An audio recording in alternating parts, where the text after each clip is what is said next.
Welcome to the podcast review show. I'm Dave Jackson from the School of Podcasting.com. This is where we bring somebody on and we let them know what they're doing right so they can do more of that and find those things that maybe they should just back off a little. Tonight, we're looking at tactical breakdown. We've got Adam and joining me to help weed through the good and bad stuff. You know him from podcasttalentcoach.com, Eric K. Johnson. Eric, how's it going, buddy? Hey, Dave, ready to get back at it again.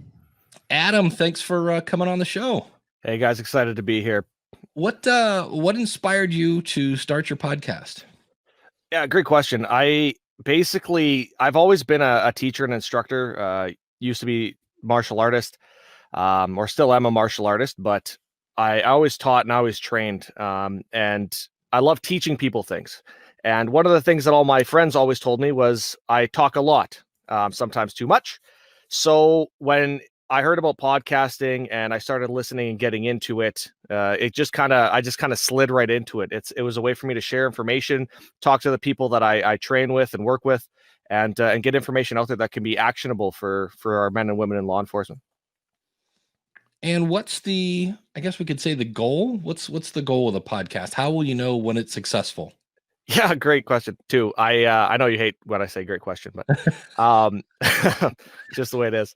It's the goal of the podcast was basically when we talk about training in law enforcement and military and even for other first responder agencies, they can be very insular. So they don't like to share their toys. Sometimes it's really difficult to get information from one organization to another.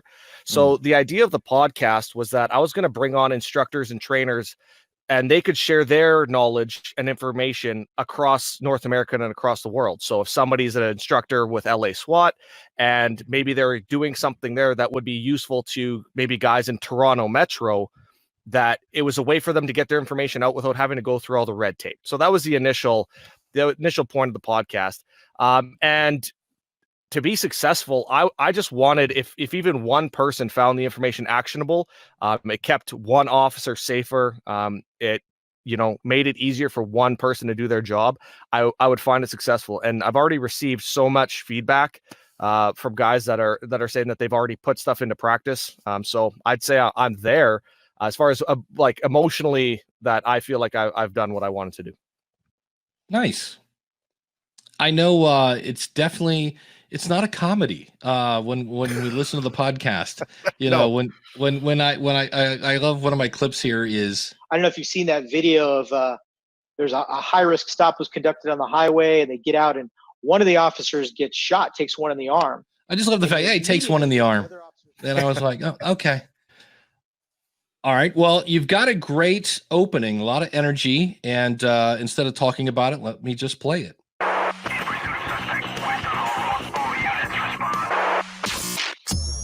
Welcome to the Tactical Breakdown, a podcast for law enforcement, military, and emergency response professionals. Stand by. Where we help you bridge the gap and talk training, tactics, and leadership with the best subject matter experts in the world. Checking in with you every week to deliver actionable intelligence and bring important resources and information to the men and women who serve. Here is your host, Adam Kanakin.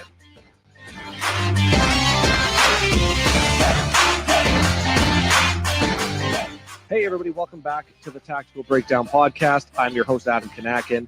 My guest today is Dr. Mike Simpson. Mike is the host of the Mind of the Warrior podcast and is a board-certified emergency medical physician. Our talk is going to be all about tactical medicine.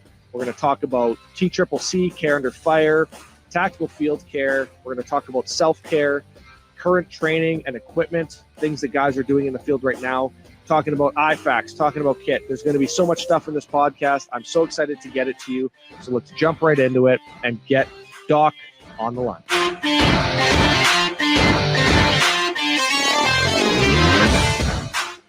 Hey, Mike. Thank you so much for joining us today. I'm glad we could finally hammer some time down and get a chance to speak. There's a lot of things that I wanted to ask you because of your area of expertise. So before we jump into all of that, why don't you let the listeners know kind of who you are and what you do? Absolutely. Pleasure to be here, Adam. Thanks so much for having me. So, Eric, I'll let you go first. I love the energy of the open. I love all the production value that you added to it, a lot of the real life sounds and that sort of thing. I thought when you came in, you were a little soft volume wise compared to the energy of the open. And I had to kind of turn it up a little bit to kind of hear you there. Overall, I love that you jump right into it and get into it with him. I'm not a big fan of the first question, like tell us a little bit about yourself and who you are. You know your audience better than your guest does. So I'd really kind of like to hear you start with like a real hard hitting question, like, hey, you've spent X number of years in the military, or you've been on the force for so many years, and hit him with a hard question, or not, maybe not even a hard question, but something of interest right out of the gate. The background of tell us about you, who you are, what your background is. That's probably something that you should include already in your introduction of him. Tell your listeners who he is and why you have him on the show to begin with. And then once you hit that, you kind of bring your listeners up to speed with the guest, and then ask him a question that kind of just dives right into the content. If we need to explore his background and his history a little more as the content unfolds, we can dive into that a little bit later. Yeah, the thing that I noticed, and for me it's like a deal breaker, is I was listening to this in the car today, and when you came on, I had to grab the volume knob to hear what you were saying. It was because I had this whole, the tires on the road noise, and I was like, I cannot hear him at all. So not a huge. The good news is that's super easy to fix, but I'm not sure what you're using to gauge your volume on. That was when I was like, boy, the music's a little too loud. In fact, the whole thing, you went like all your volume levels are great, and it's not a huge deal. But all of a sudden, when you came in, you can see if you look at your wave file where it's actually smaller. Like everything got a little quiet, just enough to where it's like, I have to kind of turn the volume up here to say that. And I noticed I'm kind of with Eric. I'm not a big fan of tell us about yourself. And I realize in this case that you're trying to get some street cred. But if I play this quick little clip. Yeah, that's awesome. I was super excited when we started talking offline a bit about exactly what you're doing right now. But to tie into the reason why I got you on the podcast in the first place was kind of more so your background and what you've done throughout your whole life. And I'm not going to kind of wreck it. I'm going to let you tell your story a little bit. So why don't you tell us about your time when you started with the military until now? So now you're giving a timeline, and I'm not sure because the whole first part, the thing that got me, and that's where I was like, maybe just on one hand, you went through his story really fast. Like I did this, and then I was a CT thing, and then I did the thing, and I went into the service and did that. And I'm like, well, wait a minute. If we're just going to skim over all this stuff, is there not a story in any of this that we want to go, well, let's talk about the early days when you did this? Because if we're just going to skim it, I'm like, do I need it then? If I just, if Eric goes, well, I was a program director and I was the mail guy, and then I did this and I moved it up and I was the morning DJ and I did that. I'm like, okay. So that was me to the point where finally, I think it was about 6 minutes in, you said this. Which is one I was so excited to have you on, because you don't only talk the talk, man. You've walked the walk. You've been on deployments. You're an active ER doctor. So I know that everybody listening here is going to be kind of on the edge of their seat when you say something, because they know it's coming from a credible source. So I understand now kind of probably why you did this whole big story thing, is you're trying to establish this guy's street cred, because at the very beginning, that opening, you say kind of who he is and what he does. But we've gone through this whole, like, he was a baker, a candlestick maker. He did this. He did that. I've actually forgotten at this point, who is this guy? And so when you say you're an ER doctor, I'm like, oh, that's right. That's why he's here. So you did two things that I was kind of like, you said to tie this back into the podcast. That to me was a red flag that, hey, we've gone outside of the podcast and maybe talk about things that we're not. And then when you said the ER doctor, I was like, oh, that's why. So maybe it was just me. Eric, did you get confused with his kind of his story, or is that just me? Yeah, a little bit. He has a really Yeah. extensive background and qualifications to be on. I completely understand why he's here. Yeah. But that little part right there where you said, oh man, you've been this, that, and the other thing, that's kind of like where I would have hoped you had started, like give us that and then say, all right, then bang, hit us with some good content. Because I understand that the show is intended for, like, what do you say at the beginning? You say that the show is intended for law enforcement, military, and emergency response professionals, and actionable intelligence on the show, which is fantastic. So Yeah. let's hit us with that right from the get-go. Yeah, that's a great point. I've battled with myself about how to kind of lead off, because with our audience and the market that we're in, where we're talking about law enforcement and military professionals, there is a need to kind of establish yourself before somebody's going to listen to you, because there is so much BS out there, and information that's not credible, that from a law enforcement military side of things, you're only really going to listen to somebody if you know they know what they're talking about. So it's kind of trying to find that balance of where can I establish him so that people are going to listen and jump into it. And I think you're right. Like, just having you talk there, like, I'm thinking in my head, I'll be like, if you want this guy's complete CV, check out the show notes page or something, where all that in-depth information can be in there. But yeah, that was one of the things I wasn't quite sure about. Well, you could hit the highlights, the fact that he's been in, he was active duty. He was, in the trenches. He was taking fire while he was trying to, keep guys from bleeding out and that kind of, you get into a lot of that stuff later on in the episode that really demonstrate his authority in the space. And, with a well-crafted introduction of him before you jump into the interview, that might have established a little bit of that credibility, because I completely understand when you're talking to military guys and police officers and guys that are taking gunfire, like, they're only going to listen to people who have been there and done it. And this guy obviously has. So yeah, do what you can to give that credibility up front and then roll it. Yeah, even in like your intro with all the music, he could have said, he's done, he toured this, he served here, he did that, kind of and this is where because the one thing that really stood out of this is you really know who your audience is through this whole thing. It's like, and then you kind of know this guy's got this huge background. We don't need to mention everything. Let's pick the things that are going to make my audience, like you said, go, ooh, this guy knows what he's talking about.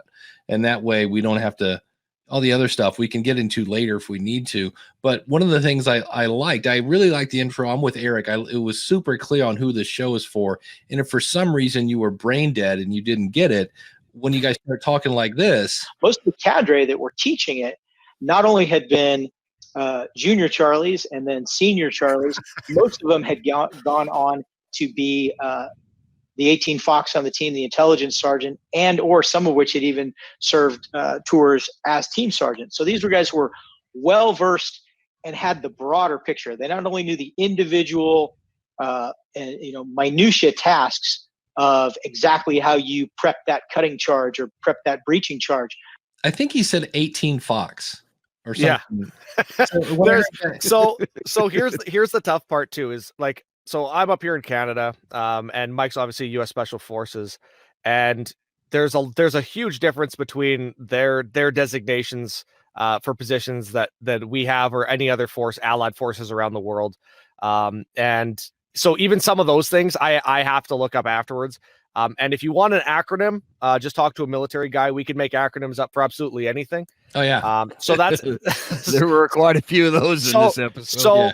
And that's the thing. A lot of the ones that we kept in there, like, for example, TCCC, Tactical Combat Casualty Care. It's pretty much the gold standard for law enforcement military across North America, across the allied nations. So it's kind of like, if you're in it, you know exactly what we're talking about. So it doesn't need to be explained, if that makes sense. Yeah. And that's, to me, when you guys start talking like that, like I said, if you didn't get it at the beginning, if you understand what that guy just said, then you're in the right place. And if you don't, maybe this isn't podcast for you. So I always use there's a story of House of Cards on Netflix. One of the very first scenes, kind of the main character kills a dog. And they said the reason they did that is it draws a line in the sand, because if that act offended you, you're not going to like anything else in the show. So let's just get you out now. See you, bye. So this was, when I heard that, I was like, you know what? I'm a little lost on what he's saying. And to me, that was kind of, I'm like, this is either probably really good jargon. Like this is the tribe is talking to each other. I went to a military influencer conference, and everything was like, well, I try to go up to the, it's not protocol, and then you got to do the R7 to get to the G9, and then then you do the whatever and the hokey pokey, and you turn yourself around. And I have no idea what they were talking about. But there was a lot of real. I have a button here that just says real talk. If NAEMT is saying something different, and they might be, but I've worked with multiple organizations, and I've heard multiple different reasons why they choose to do it a slightly different way. And a lot of people have adopted the March mnemonic as the way to do it, which is what T-Tri-C teaches. But not everybody. Some people are old school, and they're like, well, it's XABC is almost the same, so I just do it that way.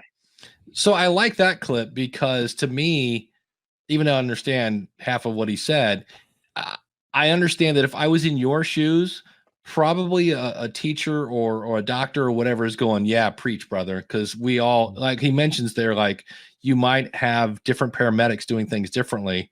And they're like, wait a minute, like, shouldn't we all kind of be on the same page? And I was like, so this is probably something where I would think your audience is like, yeah, now we're talking about real issues. So I thought that was a decent clip. Eric, anything you picked up along the way as well?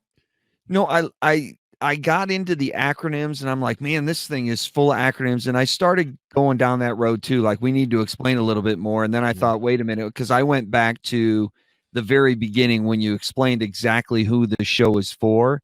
And I thought, okay. And then at the very end, which we'll get to, you say, hey, have a good shift. And I went, okay, now I get it. I mean, these guys are listening to the podcast while they're out on duty or on their shift. And this is kind of something keeping them company and getting them up to speed with what they're doing. So the acronyms all made sense to me after I finished listening to the entire episode. Though I didn't know what they meant, I understood that there really didn't need to be clarification for them, because we're preaching to the choir. And it would sound rudimentary had you explained every single acronym that you were using. Yeah, before I even started this whole podcast journey, I had a kind of one of those moments where I was like, I need to figure out if I'm trying to do this and get popular and get it out there to everybody, or if I'm doing this, which is to provide information that guys and girls can use while they're on duty or out in the field. And I had to take that step and be like, okay, obviously there's going to be a huge chunk of people that are going to come across this that are like maybe an airsoft guy that they see tactical. Oh, that's cool. And then they still have no idea what we're talking about. And that's fine. It's super difficult to kind of, if you're not in it, it's super difficult to explain to people what it is and why we talk like that. Yeah, it's like teaching a foreign language. Do you start at the beginning and you're teaching, dog, cat, apple, milk, me, you, or do you start, at level 3 or level 5 and, we're helping? It's like podcasting. Are we going to start with a very beginner who doesn't know how to hook up a microphone, or are we going to start a little more advanced on some advanced tactics that you could take with your podcast? It's just a decision you have to make. And looking at the target audience and the ideal listener that you have defined for this show, they're guys and gals already knee deep in it. And that's who you're talking to. So it makes total sense. And I can appreciate that you defined that ideal listener before creating the show. So exactly who you're talking to. And it comes through on the form that you gave us describing that individual, and it comes through when I listen to the episode as well. And the great thing about that is when that person does come along and he or she finds this episode, they're going like, oh man, somebody finally made the podcast for me. Mm-hmm. So that's going to be the payoff of that. Another thing, I think this is kind of a lengthy clip, but I'm going to let it go because there's a point here. I still think that March is best. I still think that addressing massive hemorrhage first is the best answer. And the reason I say that is somebody with an arterial injury to an extremity, if they have a brachial artery injury or femoral artery injury, they could die in 3 to 4 minutes. Maybe even a little bit, maybe even under 3 minutes. If they're amped up, their heart rate is high. It could be less. Technically, it could be less than 3 minutes. It only takes me 30 seconds to put that tourniquet on, and that's also something that is 100% treatable in the field. And so I'm going to it goes on for another minute. Here's what I liked about that. Number one, I love the guy that was very passionate about this. I will argue to the death of who's better, David Lee Roth or Sammy Hagar. You guys apparently will have a similar conversation on which do you do first? Do you stop the hemorrhage, or do you do the tourniquet first, or whatever it is? But the big thing you did in this clip that I liked is, here's a guy, and he's kind of on a little bit of a minor soapbox. He's stating an opinion that he obviously is very confident in, and you just shut up. You just let him go. And you'd be surprised how many people kind of want to do a Me Too, that clip is like almost 2 minutes long, and you just let him go. And yet it wasn't to the point where he took over the show. He just had a really long opinion on that, and you just got out of his way. So that was one that I was like, that was cool, because he was, he's making really good points and explaining why he believed it. And again, I was listening to this going, I almost want to faint. I'm not a big fan of blood, and I'm like, this is almost going to make me faint just talking about this. Well, he makes his point, and then he goes, and here's why. And you just kind of step back and go, hey, have at it. And he does, and he's descriptive and very clear in his point, and he gives great examples. And you just teed it up for him and let him take it out of the park. I thought it was great. And I have all sorts of. I just thought it was interesting that we just kept talking about these different ones. Here's a fun example. Yeah. So to me, if you are carrying O2 tanks into a firefight, you are voluntarily running towards the enemy with explosives. And I was like, that's just not a conversation I have every day. I already played the one about the cop getting shot in the arm, and I was like, and again, to me, that just showed, exactly who your audience is. And the people that work in this line of work are going to be like, I had a guy get shot in the arm last week. And the other thing I thought was really cool, because again, some of the stuff was going over my head. But Dave, the part about the tanks, the oxygen tanks, he said, you're walking into gunfire wearing a tank on your back. You're basically wearing an explosive. And I thought, well, yeah, but don't you need it? And then he kept going into, but the benefit that you get, the 1 in 100 that you're going to save because you have some oxygen for them, when you could have just, the main thing that they're going to be suffering is bleeding. That's what you're going to need to stop. If you're going to have to stop the bleeding before you can administer oxygen anyway. So what's the point of taking it into gunfire when it's only putting you and everybody else in danger? So leave it, bring him back, stop the bleeding, and then administer the oxygen. And I thought his answer and the fact that you let him go with his why was just another great example of him getting passionate, explaining everything behind it, and going back to the beginning of your show where you want to give these people information they could use. That was a great example. Like, you think you're helping by carrying this tank into gunfire because you're going to help the wounded, but in reality, you're putting everybody in jeopardy. And I thought that just solidifies the purpose of the content. And then the other thing I thought that was cool is you do remember that maybe not everybody is following along, because he's got this great background and he's spewing stuff. So you kind of do one of these. Either you do some type of trach tube or anything and then administer assisted breathing. You're giving the body permission to be like, oh, okay, somebody else has got it. I'm going to step back. Not exactly. So I love the fact that you're like, okay, let me summarize what you just said. And I think this is what it was. And he's like, nope, which is great, because if you're thinking it as you're interviewing him, there's probably somebody that's going to be listening to this going, so wait, we shouldn't administer this now? And it's like, so I thought it was really cool that you kind of double backed and said, hey, what's the deal with that? Yeah, so I kind of cheated on that one. I'm not gonna lie to you. All right. So here's how I cheated. I listen to Mike's podcast pretty regularly whenever he puts them out. And he actually had a full 2 hours talking kind of about the same topic, that one specific topic. So I knew where he was gonna go with it. And that just came into me doing my research on the episode.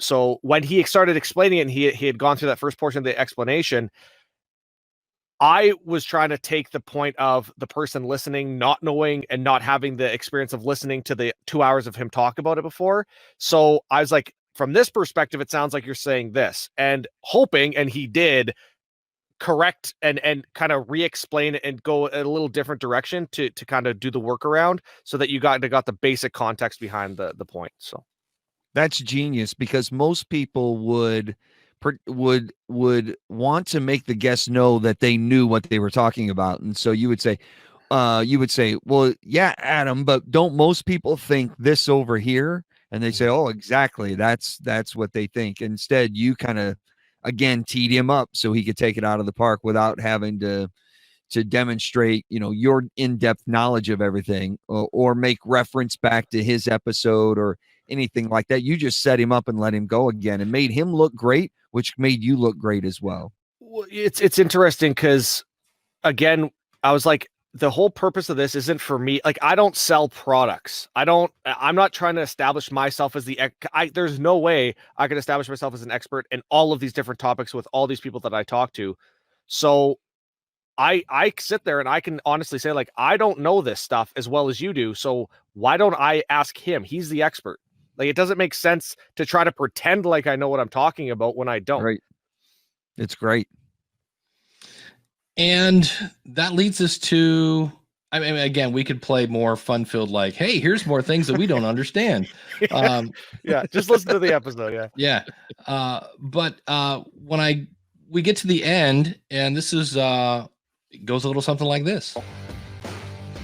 On all these topics that we've just talked about, you have episodes out that go much more in depth on Mind of the Warrior. So what I'm going to do here on ours as well is I'm going to link those for everybody to listen to. So if you want a little bit more of an in-depth look at what we've just talked about, you can check those out on Mind of the Warrior podcast.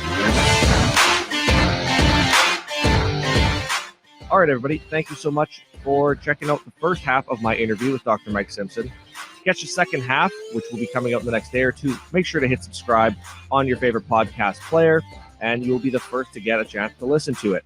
If you haven't already, make sure to check us out at thebreakdown.ca. We are giving away a gear bag full of equipment for those of you who subscribe to the podcast. It's completely free, so make sure to jump on and do that today. Share it with your friends and colleagues, and I look forward to continually bringing you guys this content.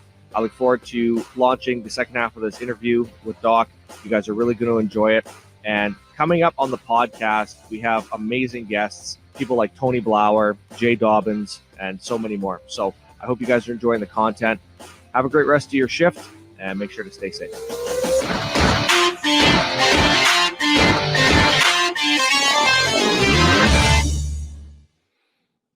No music for the sake of nothing. So there's so nice not to have that.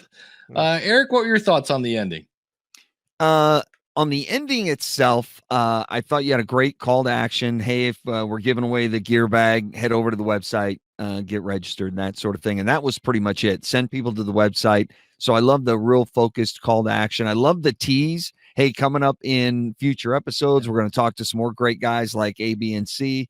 I thought that was awesome. I would have liked maybe a little more specifics, like, hey, coming up on the next episode, we're going to do part 2, but then that's going to be followed by this one on that episode, and this, or maybe some dates, if not episode numbers, just so I can go, oh, you know what? I really wanted to hear that guy talk about EMT. So, I'm going to tune into that particular episode. But I love the fact that you're teasing upcoming episodes, teasing upcoming content to get people to come back. I thought that was great. Throughout the entire show, you kind of bounce between this group speak where you're speaking to a crowd and an individual speak where you're speaking to one person. And your content becomes much more powerful when you and I are having a conversation, or when I'm the third person sitting in on your interview. And at the very end there, you do it perfectly. You say, hey, if you want some more of this stuff, you can check it out on his podcast at whatever it was. And I felt like, oh, you were talking right to me that I need to go check it out on his podcast. And then right after the interview ends, you said, okay, everybody. And I'm thinking, well, it's not everybody, it's just me. And especially with the guys that are listening to your podcast, I envision an officer, he's in the car by himself, he's on his patrol, and he needs something to do. He's got the radio there so he can hear the calls, but maybe he's got a podcast in his ear, and so it's just you and him. He's just kind of eavesdropping on your conversation. And then you go to the everybody, and that kind of disconnects you from him. But then at the end of the show, you say, hey, have a great shift and be safe. And then I feel like you're back talking just to him again. So I would like to see you try and stay in that one-to-one communication, because I think your content will be so much more powerful, and it will connect in such a way that would be so much more engaging if it were that one-to-one conversation. Mm-hmm. Yeah, I number one, I love your music. I think it really, I don't know, to me, every time you watch, like I just saw a new video game was coming out, Call of Duty, and it's all heavy Metallica kind of stuff. And I'm like, okay, so this probably fits the demographic. I thought that was good. I like the fact that you didn't have a ton of calls to action. I thought it was, and like Eric said, you started off really good with the talking to one person. Really, I'll just go, whatever just Eric just said is basically, he stole all the good answers. All right, so let's take a look at the website. And when I looked at it, the nice thing about it, it's got a simple layout. You've got your navigation there on the left-hand side. You've got home, about, podcast episode. You've got a resources section, and everything, my only thing, Eric, what are your thoughts on this? When I looked at this for a while, it's easy to navigate. I love the fact that I don't have to hunt for a play button. I don't have to hunt for a subscribe button. But I remember, I forget who told me this, but there's a reason why newspapers are white and print is black. For me, when I was on the website for an extended period reading things, like my eyes get tired. Is that just me? Yeah, that's white letters on a black background get fatiguing much quicker than black letters on a white background. I think it fits the style of the podcast and the motif that we're trying to accomplish. The graphics look great. I'm glad I don't have to spend a lot of time reading a blog on here, because that would get tiring. But just coming for the show notes and getting what I need to get and moving on, I don't have a big problem with the white on black. But if I were on here for a long period of time, I think my eyes would get quite tired. But I do love the simple layout, the easy way to find it. One of my favorite things about the website, which many people don't do, but Adam, you did a nice job of it. When I click your About tab, you start with the listener. Most people start with, hey, I'm Adam, and here's how great I am, and here's all the things that I've done. And you start with an outward focus. You say, this show is all about this, and our goal is to help you do that, and it's all about you, and if you want more, check it out over here. And then after about 3 paragraphs, then you get into who you are and what your background is all about. But I love the fact that you start with the listener in mind first. Many people don't do that.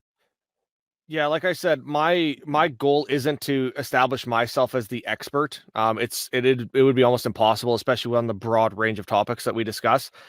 So the blurb about me in there is just so that people know that I do have a background. And my goal is to basically just give a platform for the people that I'm having on to share their expertise. So. Yeah, but you are somewhat of the expert because you're the reporter expert. You may not have done everything of the individuals that you interview, but you do have a background in some of this, in some of these fields. And those that you don't, you've talked to people who have, and you're sort of the reporter expert rather than the credentials expert. Mm-hmm. Yeah, I totally agree with that, because when I was reading it, I was like, oh, and note to self, never make Adam mad. Yeah. I was Yeah, like, he does "Oh." have a few of those on there. Yeah, I saw that, and the fact that you're back, you're already a DNA fight science as an instructor trainee, so you're still pursuing more knowledge, and I just thought that was cool. I was like, here's a guy that's already got a pretty impressive resume, and you're still, pursuing more knowledge in different areas and things like that. And then when I saw Brazilian jiu-jitsu, I was like, yeah, and we're not going to make him mad. So I love that the menu on the left side of the page isn't very long. There's only 6 things there. The Mhm. resources, you can expand that to find some great resources for your audience. mhm. I love that thing right there. I love that the contact button is easy to find and super simple to fill out. One thing I would change on the homepage, your newsletter doesn't have a whole lot of juice to it. It's like, hey, if you want details about upcoming episodes, give me your email address. It wasn't. Oh, up here, yeah. I think you have in your, especially in your resources section, maybe if you have a list of 52 resources or 10 best websites in the industry or something like that people could get a little lead magnet to give you their email address, plus you get updates on all of the new episodes. That might give somebody a little more enticement to give you their email list. Yeah, their I email understand what you're address. saying. And then if you can click on the resources area, it's not my favorite thing, but the whole coming soon thing. The good news is, actually, I take this back. That's fine because that's not clickable. Yeah, It you can't drives me nuts when people click there and it goes, nope, nothing here yet. Sorry, come back. So, Nothing to so see that's- here. Yeah. The other thing I thought that was really cool, go over to the podcast episodes and click on any of them. I don't know if you do this on purpose or just that's the way it is. They all kind of have the same layout. Yeah. And what's cool, it's like, here it is. Here's their website. Here's their contact information. And they all have, like, if you go up to the top in the upper right-hand corner, you have this previous, in this case, it's a previous episode, and now you have a next episode. And so I was easily to just go, oh, that looks cool. Oh, that's good. Oh, that looks interesting. And it's just a simple layout, and you could kind of scroll through all your episodes real quick, and they all have that same black with the same layout. It's a black and white picture with the yellow text. And I just thought that was, it just, for me, it kind of gives it a, you mentioned earlier that, this is something you do the website with a tool, but it shows that this isn't somebody, I don't know, they don't make Microsoft front page anymore, but there are a lot of bad websites. Google, GoDaddy's website builder for a while made really horrendous websites. Or for those of us that remember MySpace, when it was brown text on a blue background that blinked at you, this has a nice, just overall theme to it, easy navigation. And it just, to me, looked like, okay, this is, the fact that all the images have that same kind of layout, the same text and the yellow text, I was like, yeah, this is cool. It's just a nice brand, I guess, is kind of part of that. Yeah, I like the image template to the brand.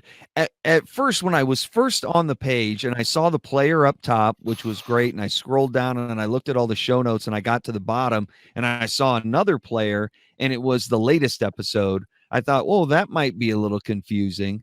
But then after I was on a few episodes, I thought, well, no, that's not confusing, because now that I've been here, I know exactly what it is. And I think it's a great move on your part to keep people engaged and keep them coming back for more, not only the player at the bottom, but at the top where Dave pointed out, where you can go to the previous episode or the next episode. It just keeps people engaged. If they love this one, they're going to love the next one, or they're going to love the latest one. And you just, hey, if you liked what you saw here, check out this one. And it keeps people engaged. And I think that's a great move on your part. Yeah. And of course, my favorite page, the subscribe page, because that just, like, it just makes it easy to find. And here's, pick your poison. What do you want? Google, Android, Spotify. So like I said, there really wasn't anything I looked at that I was like, ooh, that's, a couple little tweaks here. And like I said, just after looking at it for a while, I was like, But I'm with Eric. It fits the theme. If you're doing we've reviewed a horror podcast before. We've had other things. There are times when you don't want the bright, shiny, happy pink website. That's just not going to work. And then the No only other, unicorns? the only other thing, and again, I'm really nitpicking, is I wish the logo in the upper left-hand corner would take you back to your homepage. But yeah, that was one thing that I noticed. I tried to click on that and it didn't go there, and I had to click on home to get there. yeah, and that's when I went, yeah. oh, that's why he has the word home there, because that doesn't do that. I could very easily make it do that. I just honestly didn't think of it. Oh. So Yeah. well, it's funny, especially in menus with any kind of what do they call it? It's like blindness when people have banner ads, and that's just one where I didn't even notice the word home. I just went right to the logo and was like, oh, that's not doing anything. Mm-hmm. So I was kind of laughing when I was like, oh, that's because there's a home button, a quarter of an inch a little lower. So, but all in all, like I said, I like the overall feel of it and the easy navigation. There's not a bunch of stuff here that's getting cluttered. And I love the fact that this is a great example of, this is a podcast website. It's not a business that has a podcast. This is a podcast website. So everything you want people to do, listen, subscribe, right there, super easy to do. So that was my overall thought. Eric, any other final thoughts before we hop off the website here? No, I think we touched on all of it. I love the clean look, and I love the easy navigation. Yeah, and you can find that again at thebreakdown.ca. And overall, go ahead. No, I was gonna say, yeah, because we're up here in Canada, so the the .ca was just easier to put out than the .com. But of course, can you? I don't know. Say something very Canadian. How about that, eh? Yeah, I was going to say exactly.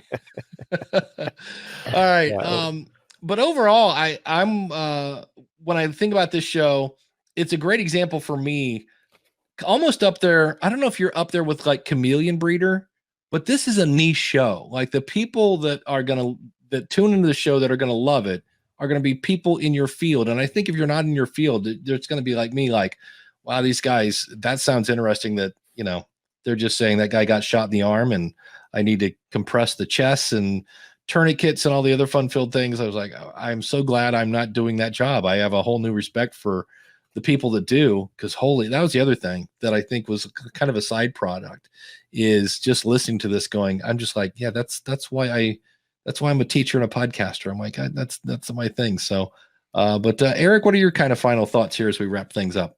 I thought it was a solid episode, Adam. I think you have a great conversational style, even though you may not be an expert in the field of every guest. I think you hold your own when it comes to having a conversation with them. You know what questions to ask, and more importantly, you know which follow-up questions to ask. You know the point they're trying to get across, and you're able to come right back with them.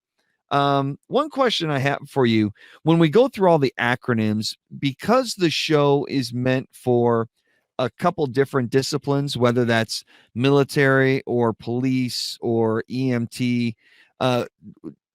do the acronyms transfer across disciplines? So if I'm an EMT and you're using SWAT acronyms, would I be able to understand that? most agencies and departments it's pretty standardized in North America anyway. There are some acronyms that will come out that are agency specific, but a lot of the times when we're talking about like national level or agency level training programs, there's only going to be a handful that are really acceptable or applicable to that group. So even though you may do ABC system here, you know what 1, 2, 3 and XYZ are, just because when you do that training, they reference them in the source material. So perfect. Yeah, so it can it be more agency specific? Yes, but for the most part too, they understand the general concept of what it is. It's kind of like first aid. You can take first aid from a ton of different suppliers, but CPR is CPR. It doesn't change. Right. Yeah. So just getting back to the acronym thing, you know who your audience is, and the acronyms that you use make sense to everybody. So really no sense in in spelling those out because you're at such a high level of the individuals you talk to. Just keep in mind that one person that you're talking to, if they happen to be, pulling their shift by themselves and they're just using you as companionship to talk shop, just pull them in as the third member of the conversation and make them feel welcome and warm by avoiding that group speak and having that one-on-one conversation with them. Mm-hmm. Yeah, that Did- makes sense. Did you have any questions for us? One or two. The one that I had for sure was, you'll see that in the episode that you guys looked through, episode 10, I had broken up that episode into two parts because I kind of wanted to try to stick to the 40 to 50 minute time frame. Mhm. And then the last episode that I put out, episode 12, I let the entire episode run through for the 2 hours. And I just wanted to get your guys' opinion on whether you think that breaking them up, if the conversation goes for 3 hours, if it makes sense to break it up and keep the time the same or close to the same, or to kind of just let them play out as is. Well, what I would recommend you do is poll your audience to figure out where they're listening to the show. So if I'm a police officer and I love your show because I love talking shop, am I listening to it on my 8-hour beat as I'm driving around town? And so 3 hours of a podcast isn't going to bother me because I'm just pausing it when I get out of the car to do business. And when I get back in, I hit play. Or am I listening to it for the 45 minutes it takes me to mow my yard? So if you could find out where your audience is consuming the podcast most often, that'll probably tell you whether or not a 45 or 50-minute episode is more applicable, or if they don't mind a 3-hour episode. Mm-hmm. Yeah, I had a client once, Judy from Farm and Wife was the name of the podcast, and she sent me her first episode. I'm like, man, it's 3 hours long, and I get her on the Zoom or whatever, and I'm like, and she goes, "What did you think?" I said, "It's actually pretty entertaining and educational." And I'm like, "But it's 3 hours long." And she goes, "Yeah, I know." She goes, "They think it's too short." And I was like, "What?" And she goes, "Yeah." She goes, "These are guys that sit on a tractor for 8 hours a day." She goes, "You don't realize this, but most tractors now drive themselves. They're just there to do the turn. And then that's why the rows are all straight. It's all robotics." And she goes, "So they're bored out of their gourd sitting on a tractor." And they got done with the first one. They're like, "Hey, that was pretty cool. Where's the next one?" And it was 3 hours long. Mm-hmm. So I always say, I did an experiment this year where Eric and I both get asked a lot about interviews. And so I just did a brain dump of like almost everything I've ever known about either doing an interview or being an interview. And most of my shows are around 40 minutes long, maybe 50 on occasion. And this was like an hour and 10. So I went way long, and I didn't get a single person that said, "Hey, that was way too long," because it was super niche content. It was just interviews. And the people that liked that episode were like, I actually had one guy go, "Is there any more? That was really, really good." I'm like, I took everything out of my head and stuck it in that episode.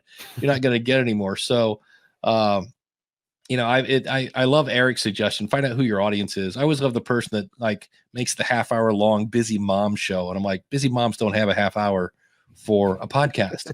It kind of depends on who your audience is. And of course, it wouldn't be Dave Jackson if I didn't quote Valerie Geller, who says there is no such thing as too long, only too boring. So, and that's with interviews, what I do. And this is just a suggestion. I listen to the question, and then I listen, did the person answer my question? Because you'll be surprised at how many times somebody will answer your question, but they won't answer the question. If I ask you what's your favorite color and you go 4 o'clock, you gave me an answer, but you didn't answer my question, which was what's your favorite color. So sometimes I'll say, well, okay, they gave me an answer, but is that going to help my audience? And if the answer is like, no, they kind of went on this weird tangent, I just cut it out. And then I go back and, go to the next one. And so if you feel, if they say, hey, it's too long, we need your interviews to be 45 minutes long, then you might look at the questions and go, oh, you know what? We talked about this here. We talked about it. You can always you don't want to make people say things they didn't say, but you can group questions together to kind of say, hey, in this episode, we're going to talk about, the best tools for such and such. And then you could say, oh, but these two questions that I talked to before, I'm going to put these over here because this fit the other questions that we didn't get to. So you can kind of make a theme out of things like that. You just never want to make people say things they didn't say. I can't, what's the old joke about, there's a stupid joke about how often do you beat your wife? And the guy goes, I don't beat my wife. Anyway, but you can't take an answer and Nothing add like a a question wife to it. beater joke. Yeah, something like that. But what I would recommend is people are creatures of habit. And I would recommend that whatever length you choose, the podcasts are always roughly that length, because if they listen to your podcast while they're doing X, they expect your podcast to be that long. Yeah. Because, you know what? Adam always does a show that's about an hour and a half long. That's perfect because I can listen to it as I'm driving over to Chicago and back, that I do once a week. And that's when I listen to a show. I listen to a lot. Personal preference, I listen to shows on a regular basis at doing a particular thing. And when somebody comes on and goes, hey, this one's going to be a short one today, and it's only half as long as it typically is, I'm like, well, one, I feel like I was shorted. And two, what am I going to do for the rest of the time? I got to go find something else to listen to now. Yeah. So if it's going to be an hour, then make it an hour. Try and make it roughly an hour on a consistent basis. That's my own personal preference. Now, there's some podcasts that have great audiences, but they're always a different length. Sometimes they're 45 minutes. Sometimes they're 2 hours. It is what it is. But it's not the same length consistently. Mm-hmm. It's not like it's always 45 minutes and then one day it's an hour and a half. It's all over the board all the time. So it's consistently inconsistent. So as long as people know what to expect when they come to your show, then I don't think there's a wrong answer. But I think that as you're creating that habit, if they're in the habit of listening to a 45-minute show and then all of a sudden you have a 3-hour show, I think that throws off that consistency and it throws off that habit. I do a podcast where I talk about weight loss because I'm trying to lose weight. And this one time I didn't really have much, so I did a 15-minute show. And it's the most feedback I've ever received because most people that work out for at least 20 minutes. And I had like 3 people, which doesn't sound like a lot, but when you get the occasional thing and it's like you do one episode and you wake up the next day and 3 people are like, hey, like, where were the other 5 minutes? Like, I'm on the treadmill, your show's over, and I had to, figure out what else to listen to. So they'll let you know. And so you can use something like Google Forms. If you just go to forms.google.com, you can make a quick little poll for your peeps, and that's where your email list comes in handy too, because you can say, hey, I'm trying to figure out how to make the show better for you, looking for feedback, and then just make it super simple and quick. I've seen some people go, what do you like in the show? What do you wish I would do less of?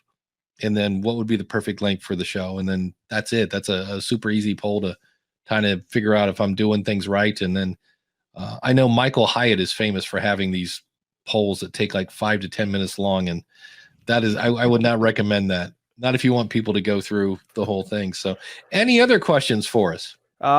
Yeah, you're talking about feedback there. So I have been getting quite a bit of feedback, and most of the times it's just like, hey, great job, keep up the good work. But I had one young gentleman, and so he's a younger guy, not in law enforcement, but wanting to get into it, but was like, hey, would you mind, keeping the swearing to a minimum? And I get, so in one of the episodes, one of the guys, one of the guests had just, he kind of just goes off on tangents sometimes. And in our industry, I mean, the law enforcement military industry, I don't know if you know any friends that are in the army or things like that. Swearing kind of just happens. It comes with the territory.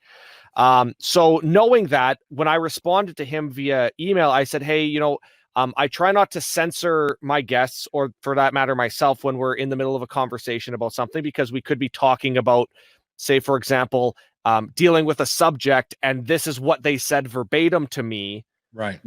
How would you respond? That has to be in there. It's part of the content and the learning part of it. I said, but I could possibly start adding a warning or something that there is explicit language in the episode. I wanted to get would it be a good idea to at the beginning of an episode say hey, just an FYI, there may be some explicit content, or even put it in the show notes? Where would you recommend I put that if I do put it in? That's a great question. I'm a little stymied by that because, it's the Tactical Breakdown podcast. This isn't the Disney show. You know what I mean? Yeah. You know what I mean? It's not Puppy Dogs and Rainbows on Ice show. I guess if you're gonna put one in, it doesn't make any sense to. Yeah, I would put it at the beginning of the show, and it doesn't have to be super long. I've just seen people say, kind of like when you did that open, you had the cool music, and you could just say at the end, "Oh, by the way, there's a little swearing in this podcast. If you got little ones, you might want to listen to it later." But I'm like, who's going to listen to this show with little ones in the car? Well, that was it. Like, and I know you can never please everyone, but right. At the same time, I mean, when I listen to a lot of what you guys are doing, I definitely making sure that I'm responding back to everybody and taking into consideration what they're saying. So it was something that was brought up. I personally was like, I don't really think it's a major issue, but if the podcast expands for whatever reason and the audience grows out in a different direction, if somebody's going back to it, like for example, like the interview I did earlier today which was with a Hollywood director about movies and making movies with law enforcement and military in it, that could be applicable to a lot larger, broader audience. If they see that and then they go back into past episodes and then it's just, goes into something way off the rails and it's F-bomb this, F-bomb that, then it could turn them off from continuing to follow, even if they're a new listener, if that makes sense. I kind of picture some of the police reality shows, and at the beginning they say, hey, due to the graphic nature of what you're about to see, discretion's advised. I would phrase it in your style, the way the introduction is phrased. As we talked earlier, you want your listeners to know that you know what you're talking about. You guys have been in the trenches and this is the real deal. And just put a little something like that at the beginning. Understand that the conversations in this episode are as real in nature as they happen in everyday life. And sometimes the language gets a little rough. Keep that in mind as you're listening to the show.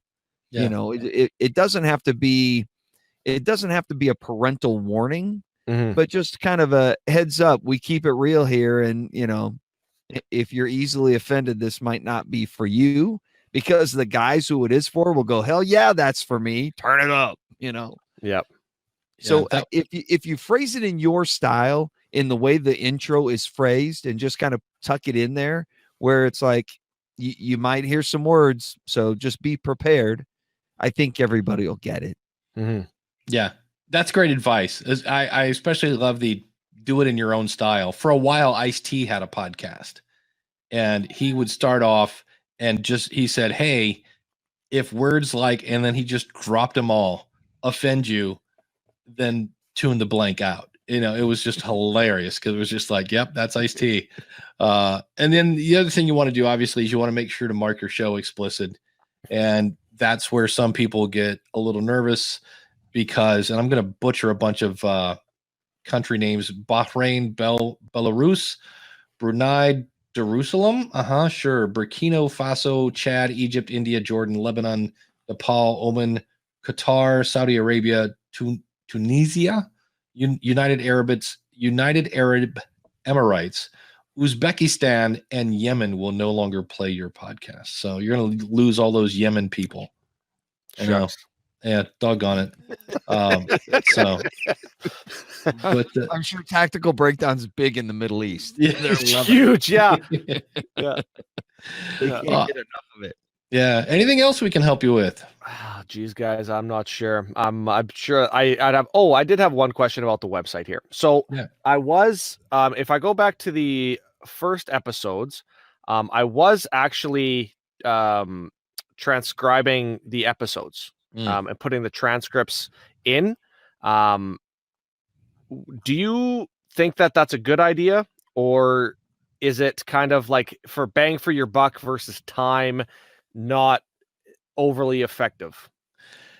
Have you seen any difference in the downloads of the ones that have been transcribed versus the ones that haven't? Not noticeably, no. Yeah, that's, for me, I get it. I mean, on one hand, it makes sense. More words, more Google juice. The problem is we don't write like we talk, and we don't talk like we write. And so for me, if I go to a website and it is straight up no editing transcript, I immediately leave. So you'll see in some cases where putting a transcript on your website will increase this thing that Google calls a bounce rate, which means I went to their website, looked at one thing, and just bolted. And Google doesn't want you to have a high bounce rate. And sometimes you don't have a lot of control over that. Like somebody might go to your website, listen to one episode, be on there for an hour, and then leave, and Google still counts that as a bounce. I'm like, no, it's not. They were here for an hour. Come on. But it's one of those, it's kind of a dealer's choice. I don't know. What do you think, Eric, when it comes to transcripts? Yeah, to me, a transcript is a lot of work for a little payoff. I might put in some highlights in there. If you have a part of an answer that was really engaging, I might add that in there. But transcribing a 45-minute interview for the amount of return you're going to get from it seems like a lot of work. Yeah.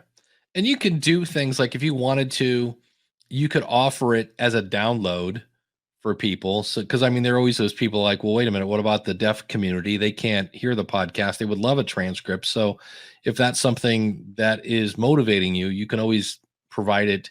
But I'm with Eric. I've done some things in the past where I'll have something transcribed. I'll use Otter.ai. You get 6 hours of transcripts a month for free, and I'll do that, especially if it's a show like this where I want to look over the whole conversation and pick out the good points and go, oh, this needs to be mentioned as something that we talked about. So a lot of times I will create bullet points by looking at the transcript. And then I can also, in some cases, see where I need to, like, hey, we had a whole, we had 3 paragraphs here where we went on a tangent about, sports or something. And I'm like, that doesn't fit in here. It'll like, oh, I need to go back in and edit that or something like that. Mm-hmm. Before I record my episode, I kind of I don't script it out verbatim, but I kind of write out my thoughts so I can make sure I hit the points that I want to hit.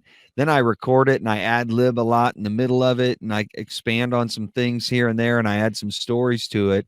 When I'm ready to post it, I just post my notes, my literal show notes on the website, and I don't see a big difference in downloads when I have just a short outline compared to a really long, almost transcript of the show.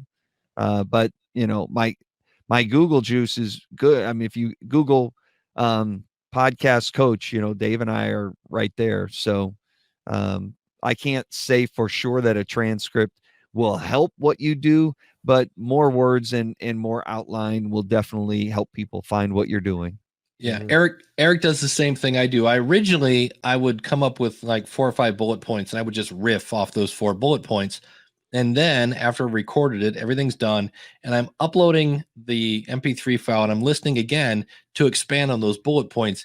Inevitably, I would always go, oh, you know what? I should have said this.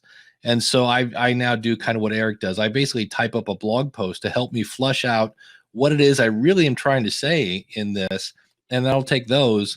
I'll make my bullet points, and then I'll do the recording there. So it's one of those things, that's almost like the art of podcasting. Some people love transcripts, some people hate them. How you get the words out of your mouth is kind of up to you, but that's something I do now. I basically type up a blog post, and then I don't read that. I don't want to read to people. That'll put them to sleep. So yeah, I mean, I'm doing everything 100% on my own. So when it comes down to the episode, like I'm building out the graphics, I'm doing the web pages, I'm doing the editing, I'm doing everything. So the transcript, even though I'm using one of those softwares where they do it and they give you the 80-90% solution, a lot of, especially like you said, like an episode like this, I would almost not even do it because there's so many acronyms and different things in it that I have to go through, and I might as well just type it out myself. Yeah, that's for me. When I went through and added some punctuation and fixed the words that were, weird, that they couldn't figure it out. By the time I did all that, I could have typed it myself, and I just went, I'll just do that. So that's how I handle it. But yeah, your mileage may vary. Awesome. I don't think I have any more questions. Awesome. Well, thank you so much. If you would like to have your show right here on the Podcast Review Show. It's super simple. Just go over to podcastreviewshow.com. Adam's got the seat all warmed up. You can find me at schoolofpodcasting.com. Adam, what's your website? Thebreakdown.ca. And Eric, where can people find you? Find me over at podcasttalentcoach.com. Thanks so much for listening to the Podcast Review Show. We'll see you again real soon with a new episode.